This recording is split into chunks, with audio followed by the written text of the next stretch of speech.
infrastrutture sarà il Veneto a far uscire l'Italia dalla crisi, parlando prima appunto di delta negativo, di azzeramento del delta. Il Veneto ha una caratteristica, che quando le cose vanno bene in Italia va meglio, che quando in Italia le cose vanno male il Veneto va meno peggio. Quindi il Veneto è un drive forte del paese, però da solo non ce la fa evidentemente a trascinare per i capelli un'Italia neghittosa. Il Veneto ha fatto finora la sua parte, deve fare ancora, ma io sono Ministro della Repubblica Italiana e quindi penso innanzitutto alle regioni più arretrate, senza dimenticarmi ovviamente della mia e senza dimenticarmi delle eccellenze che ci sono nella mia regione, che potrebbero essere di esempio per altre regioni e altre tipologie. Io sto pensando nel piano per il Sud per esempio a una rete di gemellaggi, cioè far sposare che so, un'ASL veneta con un'ASL del Sud, in maniera tale da avviare collaborazioni fruttuose per riprodurre le buone pratiche. Se si moltiplicassero i gemellaggi, sanità, scuola, università, burocrazia, giustizia, sicurezza, eccetera, eccetera, molto probabilmente avremo un trasferimento di buone pratiche da dove queste ci sono, esempio al nord, a dove non ci sono, esempio al sud, ma anche viceversa. Non voglio essere pregiudizialmente dualista. Parlando di ASL, il sistema delle vaccine che lei ha presentato nelle varie aziende sanitarie locali sta funzionando, ha già i primi dati?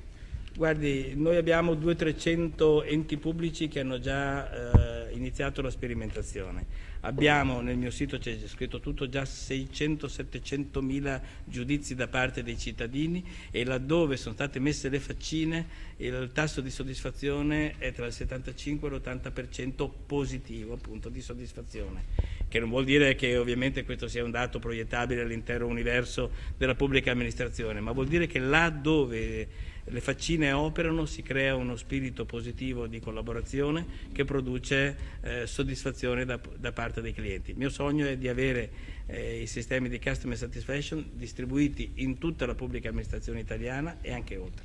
Invece per una piccola norma è ripreso l'assenteismo in alcuni settori della pubblica amministrazione? No, per una piccola norma, evidentemente era quello che induceva i fannulloni a andare a lavorare, cioè il fatto di non poter usare la giornata di assenza per le loro faccende private.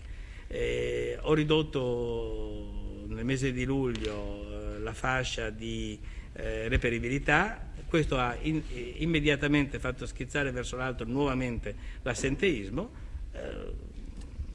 Ne prendo atto, dal mese di novembre cambierà tutto un'altra volta, con il riaumento delle fasce di reperibilità, ma anche con la responsabilizzazione con sanzione dei dirigenti rispetto all'assenteismo nei loro uffici. Mi sembra una cosa di buon senso, tra l'altro, non particolarmente rivoluzionaria, ma vede, nella pubblica amministrazione anche le cose di buon senso sono rivoluzionarie. Invece la giustizia è un'emergenza, il sistema giustizia di questo Paese. Lei ha parlato di un sistema che a livello pre-industriale è quasi contadino. Io dico e ho detto sempre che il 90% dei problemi della giustizia italiana, che sono giustizia troppo lenta, giustizia opaca, giustizia inefficiente e così via, sono problemi di tipo organizzativo.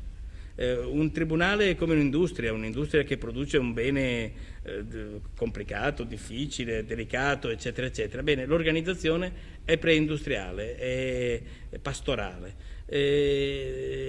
Non se ne abbia a male nessuno, la responsabilità ovviamente della politica che non ha fatto le norme buone, degli operatori che evidentemente hanno una mentalità ancora preindustriale e così via. Nessuno se ne abbia a male, buona organizzazione scientifica, trasparenza, produttività, controlli, efficienza, efficacia, tutto sempre avendo un'unica stella polare, la soddisfazione dei cittadini clienti, perché quando un cittadino cliente ha una causa che dura 10 anni non ha giustizia, ha semplicemente la vita distrutta.